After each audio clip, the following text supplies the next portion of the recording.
திரைக்குறள் நேயர்களுக்கு வணக்கம். அதாவது எப்போவுமே ஒரு திரைப்படம் அனௌன்ஸ் பண்ணும்போது ஒரு பெரிய மாஸான ஒரு வேல்யூ இருக்கணும் அப்படின்னு எல்லாருமே நினைப்பாங்க. அது ப்ரொடியூசர்ஸாக இருந்தாலும் சரி, டைரக்டர்ஸாக இருந்தாலும் சரி, இல்லை ஆக்டர்ஸ் இருந்தாலும் சரி. அதுவும் கமர்ஷியல் படங்கள் அப்படின்னாலே அந்த ஓப்பனிங்கிறது ரொம்ப ரொம்ப முக்கியம். அப்படி அனௌன்ஸ் பண்ணும்போதே தெரிக்கணும். அப்படி ஒரு அனௌன்ஸ்மெண்ட் தான் கொடுப்பாங்க. அந்த மாதிரி தமிழ் சினிமாவில் பப்ளிசிட்டி அப்படின்னு சொல்லும்போது சில ப்ரொடக்ஷனுக்கு நமக்கு பேர் போன ப்ரொடக்ஷன்ஸ் நமக்கு நிறைய தெரியும். AVM productions, Vijaya Vauhini, Gemini studios, Balaji films, இந்த மாதிரி நிறைய பேர் நமக்கு தெரியும். அவங்கெல்லாம் நல்ல ஒரு பப்ளிசிட்டி கொடுப்பாங்க.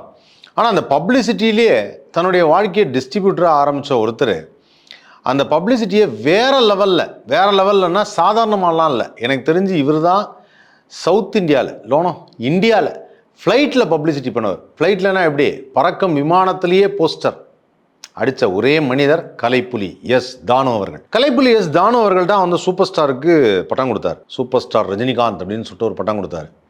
அதுக்கப்புறம் சூப்பர் ஸ்டார் வச்சு படம் பண்ணணுன்னு ரொம்ப ஆசைப்பட்டார். பட் ஆனால் காலப்போக்கில் அவருக்கு எப்போ அமைஞ்சதுன்னா கிட்டத்தட்ட கபாலி அப்படிங்கிற படம் தான் அவருக்கு ஃபஸ்ட்டு அமைஞ்சது. அவருடைய ப்ரொடக்ஷன்ஸில் நமது இவர் பா ரஞ்சித் அவருடைய டைரக்ஷனில் அந்த படம் அமைஞ்சது. கலைப்புலி தானு அவர்களுக்கு சூப்பர் ஸ்டார்னால் ரொம்ப பிடிக்கும்னு நினைக்கிறேன். நான் ஒரு தடவை அவரை ஆஃபீஸில் மீட் பண்ண போயிருந்தேன். இது நிறைய படங்கள் ப்ரொடியூஸ் பண்ணியிருக்காரு. ஆனால் அந்த படத்துடைய போஸ்டர் வச்சுருந்தார். எனக்கு நான் சூப்பர் ஸ்டாரோட ஃபேனு. உள்ளே போகும்போது அப்படி பார்த்து போனேன், எப்படி இருக்குது அப்படின்னு. அப்போ தானு சார் கேட்டார். தானு சார் சொன்னார், எப்படி இதெல்லாம் கபாலிலாம் வேறு லெவலில் ஆகும். நான் ஆக்சுவலாக என்னன்னா ரஜினி என்கிற ஒரே மனிதர் அந்த படத்திலே அவர் மட்டும்தான் பெரிய ஆர்டிஸ்ட்.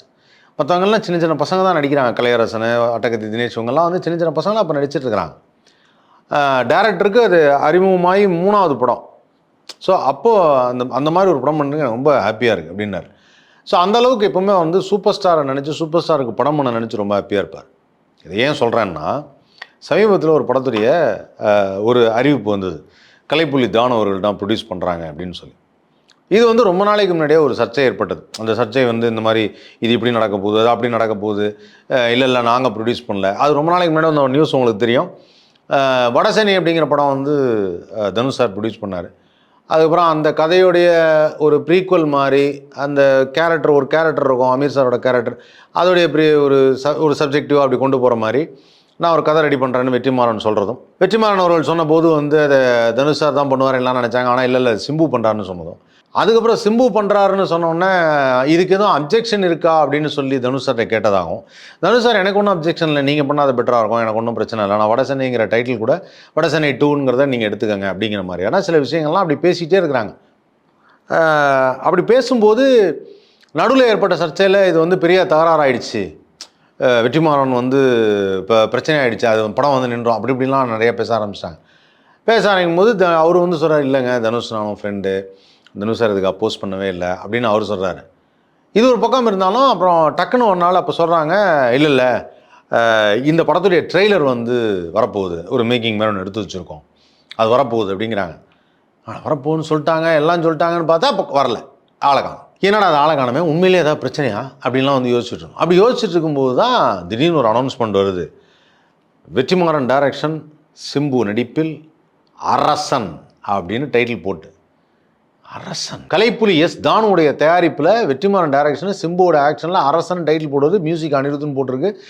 என்னடா இது வடசென்னை 2 ஏதோ எடுக்கிறேன்னாங்க, அதோட சீக்குவல்னாங்க, 80s சப்ஜெக்ட் வேறு மாதிரி இருக்கும், இது என்ன மாதிரி கதைன்னு யோசிச்சுட்டு இருக்கும்போது இப்படி ஒரு டைட்டில் வருதே அப்படின்னு பார்த்தா அதுதான் சார் இது.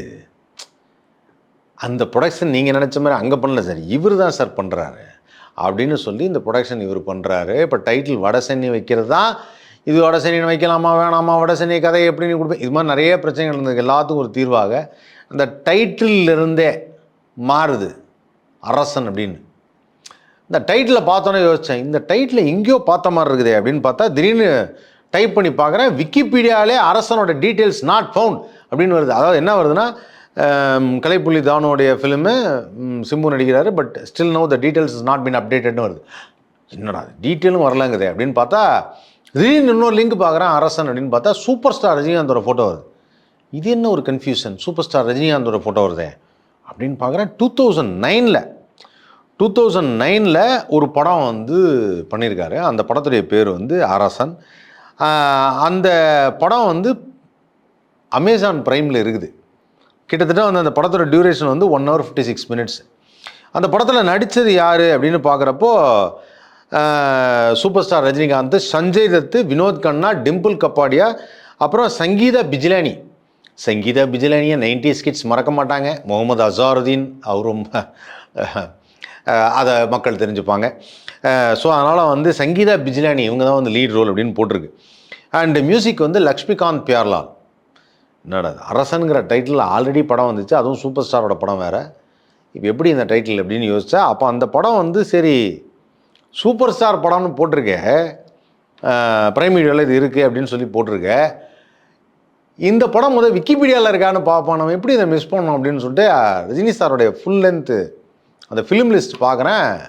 அந்த ஃபிலிம் லிஸ்ட்டில் பார்த்தா இது இல்லை, அரசன் இல்லை. 2009 போட்டிருக்குது.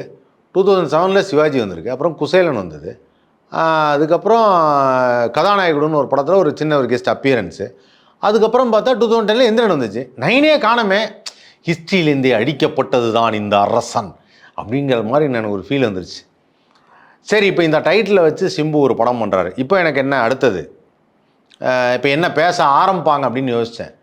சார் வெற்றிமாறன் சார் வந்து இவரை வச்சு படம் எடுக்கிறதா இருந்தால் வட சென்னை, அசுரன் இப்படியெல்லாம் வந்து டைட்டில் வைக்கிறாரு. இப்போ சிம்பு வச்சு எடுக்கிறதா இருந்தால் அட்லீஸ்ட் ஒரு வட சென்னைக்கு பதிலாக மத்திய சென்னை, தென் சென்னைன்னு வைக்கலாம். டீ காஃபி வடை போண்டான ஏதாவது வைக்கலாம், இந்த மாதிரி தான் வைக்கலாம். அங்கே மட்டும் இப்படி போய் இங்கே மட்டும் பவர்ஃபுல்லாக பேர் வைக்கிறாரு அப்படின்னு பார்த்தா இது ஒரு டவுட்டை கிளப்புதே, சிம்புனா மட்டும் ஒரு ஓரம் வஞ்சனையாக இருக்கே அப்படிங்கிற மாதிரி இப்போ எல்லோரும் யோசிக்க ஆரம்பாங்கன்னு சொன்னேன். நீங்கள் இது வரைக்கும் யோசிக்க மாட்டீங்க தெரியும், இனிமேல் அது மாதிரி யாரும் யோசிக்க வேண்டாம், யாரும் அந்த மாதிரி யோசிக்க வேணாம். என்னடா அது சிம்புக்கு மட்டும் அரசன் டைட்டில் வைக்கிறாரு, தனுஷெல்லாம் வந்து அவருக்கு மட்டும் அசுரன் டைட்டில் வைக்கிறாரு, வட சென்னைன்னு வைக்கிறாரு அப்படிங்கிற மாதிரி நீங்கள் எதுவும் யோசிச்சுக்காதீங்க, சரியா? ஆனாலும் டைட்டில் செலக்ட் பண்ணுறது அப்படின்னு பார்க்கும்போது இல்லை, எனக்கு வந்து சிம்புவை பற்றி நான் இப்படி யோசிச்சுட்டு இருந்தப்போ டக்குன்னு நம்ம இப்படி ஷூட் பண்ண இந்த வீடியோ நான் பேசுறதுக்கு முன்னாடி நம்ம பையன் ஒருத்தர் வந்து சொன்னார், ஆமாம் சார் சிம்பு நடித்தா வந்தா ராஜா தான் வருவேன்லாம் டைட்டில் வைக்கிறாங்க அப்படின்னப்போ எனக்கு தோணுச்சு. ஆமாம் இல்லை, வந்தா ராஜா தான் வருவேன். அதுக்கப்புறம் சிம்புவோட இதில் வந்து வேறு என்ன சோலோவான படங்கள் அப்படின்னு பார்க்கும்போது விண்ணை தாண்டி வருவாயா எல்லாமே வந்து ஒரு மாதிரி உச்சத்தில் இருக்குன்னுவாங்கல்ல, டைட்டில் எல்லாமே வந்து டாப்பில் இருக்கும். ஒரு நார்மலான டைட்டிலாகவே நான் பார்த்ததில்லை. எனக்கு தெரிந்ததில் ரொம்ப நார்மலான டைட்டில் வந்தது அப்படிங்கும்போது வெந்து தணிந்தது காடு அப்படிங்கிறது மட்டும்தான் அதில் நார்மலான டைட்டில். மற்ற எல்லாமே கொஞ்சம் பவர்ஃபுல்லான டைட்டில் தான். அண்ட் சிம்புவும் வந்து அதில் கொஞ்சம் ரொம்ப கேர் எடுத்துக்கிறாருன்னு நினைக்கிறேன். டைட்டில் வைக்கும்போது இல்லை சார் இந்த டைட்டில் வந்து அப்படி வேறு மாதிரி இருக்கணும், ஃபுல்லாக அப்படி பவர் பேக்டாக இருக்கணும், அதனால் வந்து இந்த டைட்டில் அரசன் அப்படின்னு சூஸ் பண்ணியிருக்காங்க. அந்த ஆவும் இன்னும் காமன் தான், நடுவில் இருக்கிற ராசா இதை அப்படி இன்டர்சேஞ்ச் பண்ணி போட்டு சாவை வந்து சூன் ஆக்கிட்டோன்னா அது அசுரன் அப்படின்னு மாறிடும். ஸோ அந்த அளவுக்கு வந்து இந்த தனுஷ் சிம்பு அப்படிங்கிற அந்த போட்டி இருக்குல்ல, அது இன்னும் இருந்துக்கிட்டே இருக்குது அப்படிங்கிறத இப்போ தெரியுது, இந்த டைட்டிலில் வந்து பார்க்கும்போதே தெரியுது. ஸோ அந்த மாதிரி ஒரு டைட்டிலில் கூடிய சீக்கிரம் நமது வெற்றிமாறனுடைய டைரக்ஷன் அப்படின்னாலே அது ஒரு கமர்ஷியல் படமாக, அதாவது இது வரைக்கும் நம்ம தனுஷ் வச்சு எடுத்த படமாக இருக்கட்டும், தனுஷ் அல்லாத படங்கள் மற்ற படங்களாக இருக்கட்டும், இந்த படங்கள் எல்லாமே இப்போ நம்ம விடுதலையாக இருக்கட்டும், எதுவாக இருந்தாலுமே வந்து பார்த்திங்கன்னா ஒரு நல்ல கதைக்களம், நல்ல காட்சி அமைப்பு, நல்ல டயலாக்கு, ஷார்ட்ஸு, இது எல்லாமே ரொம்ப நல்லாயிருக்கும். ஏன்னா வெற்றிமாறன் சாரோட ஸ்கூல் என்னன்னு நமக்கு தெரியும், பாலுமகேந்திரா அவருடைய ஸ்கூல்லேருந்து வந்தவர். ஸோ அதனால் வந்து ஒரு வித்தியாசமான ஃபிலிம் மேக்கிங் இருக்கும். அண்ட் வெற்றிமாறன் சாரோட ஒர்க் பண்ணும்போது சிம்பு சாருக்கு ஒரு பெரிய அனுபவம் கிடைக்கும்.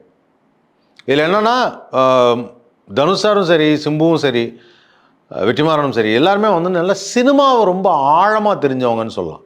ரொம்ப ஆழமாக அற்புதமான ஃபிலிம் மேக்கிங் அந்த மாதிரி நிறைய விஷயங்கள் தெரிஞ்சவங்க. ஸோ அதனால் இந்த படம் ஒரு பெரிய மாஸ் அட்ராக்டிவ் ஃபிலிமாகவும், ஒரு நல்ல கதைக்களம் கொண்டும், ஒரு மாபெரும் ஒரு அட்ராக்ஷனில் குறிப்பாக வந்து ஃபேன்ஸுக்கு ஒரு மிகப்பெரிய ட்ரீட்டாகவும் இருக்கும். இப்போ சிம்பு ஃபஸ்ட் டைம் நடிக்கிறதுனால தனுஷ் லுங்கிக்கிட்ட ஒரு பாட்டு பாட்டார், ஒத்த சொல்லால அந்த பாட்டு, அந்த மாதிரியெல்லாம் ஏதாவது பாடல்கள் இருக்குமா, அனிருத்தோட மியூசிக்கில் அந்த மாதிரி ஏதாவது பாடல்கள்லாம் அதில் வருமா? அதே மாதிரி வெற்றிமாறன் அனிருத்தோட காம்பினேஷனும் இதான் ஃபஸ்ட்டு. ஏன்னா வெற்றிமாறன் சார் வந்து ஒரு மாதிரி ட்ரமாட்டிக்கல், ஒரு பொயட்டிக்கல், ஒரு மாதிரி அப்படி யதார்த்தமான வாழ்க்கைன்னு கொண்டு போவார்.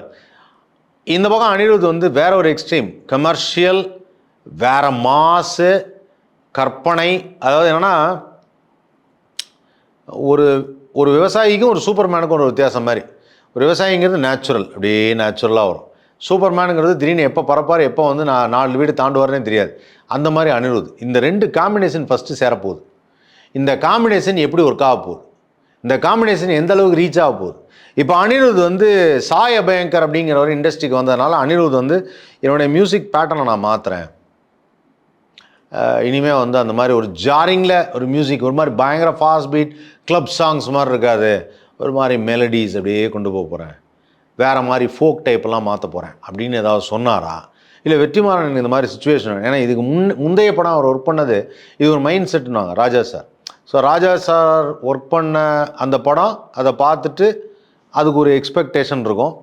இந்த பக்கம் அனிருத் சார் முன்னாடி ஒர்க் பண்ணது பார்த்தீங்கன்னா இப்போது ஒரு சூப்பர் ஸ்டார் படங்கள், சிவகார்த்திகேயன் படங்கள், இந்த மாதிரி படங்கள், அதுக்கு ஒரு எக்ஸ்பெக்டேஷன் இருக்கும். இந்த கமர்ஷியலும் இந்த ஒரு வே ஆஃப் ஃபிலிம் மேக்கிங்கும் ஒன்று சேர போகுது. அந்த கோடு அது எந்த இடத்துல மீட் ஆக போகுது, என்ன பண்ண போகிறாங்க. இதில் இன்னொரு கமர்ஷியல் ஹீரோ அப்படின்னு பார்க்கும்போது சிம்பு, நல்ல ஆக்டரும் கூட, பயங்கர கமர்ஷியல் ஸ்டாரும் கூட. இப்போ பார்க்குறதுக்காக சூப்பராக இருக்காப்புல. ஸோ அதனால் இந்த காம்பினேஷன் எப்படி ஒர்க் அவுட் ஆக போகுது. அண்ட் இதற்கெல்லாம் முக்கியமாக இன்னொரு விஷயம் பப்ளிசிட்டி. இந்த பப்ளிசிட்டியை கலைப்புலி தானு சார் இந்த தடவை எப்படி செய்ய போகிறாரு. ஒவ்வொரு விதமும் ஒவ்வொரு தடவையும் அவர் ஒரு வித்தியாசத்தை காமிப்பார். சச் அ கிரேட், எனக்கு அந்த அவரோட பப்ளிசிட்டி ரொம்ப பிடிக்கும். அதை இப்போ எல்லாரும் சொல்லுவாங்க, இன்ஸ்டாகிராம், சோஷியல் மீடியா பப்ளிசிட்டி என்னென்னு சொல்லுவாங்க. ஆனால் கலைப்புலி தானு அவர்கள் செய்த பப்ளிசிட்டி போல், ஒரு ப்ரமோஷன் போல் இன்னொரு ப்ரொடியூசர் வந்து செஞ்சதா ஒரு அவருக்கு அடுத்தபடியாக தான் நான் சொல்லுவேன். மற்ற இதெல்லாமே அவருக்கு அடுத்தபடி தான் அப்படின்னு சொல்லுவேன். அந்த அளவுக்கு வந்து ஒரு ஒன் மேன் ஷோ, நான் வந்து எனக்கு பெரிய டீம் இருக்கு, ஒரு ஒன் மேன் ஷோ கலைப்புலி தானு அவர்கள். ஸோ அந்த பப்ளிசிட்டி எப்படி இருக்க போகுது, இதெல்லாம் காத்திருந்தால் பார்க்க போகிறோம். படத்தை அக்டோபர் மாதம் அனௌன்ஸ் பண்ணியிருக்காங்க. அண்ட் இந்த படத்துக்கான சில ஃபுட்டேஜஸ்லாம் ஷூட் பண்ணிட்டோம். கூடிய சீக்கிரம் தியேட்டரில் வித்தின் தீபாவளி டைம்லேயே ட்ரெய்லரில் வரும்ன்ட்டாங்க. ஸோ ஒரு ஃபஸ்ட் லுக் மாதிரி ஒரு விஷயம் வரும்ன்ட்டாங்க, அதுவும் பார்க்க போகிறோம். ஸோ அந்த பார்த்துட்டு இது எப்போ ரிலீஸ் ஆக போகுது, இப்போ நெக்ஸ்ட் இயர் என்ன தேதியில், அந்த அனௌன்ஸ்மெண்ட் என்ன அப்படிங்கிறதெல்லாம் ஃப்யூச்சரில் தெரிஞ்சுப்போம். அது வரைக்கும் தொடர்ந்து பாருங்கள் திரைக்குறள். லைக் பண்ணுங்கள், ஷேர் பண்ணுங்கள், சப்ஸ்கிரைப் பண்ணுங்கள்.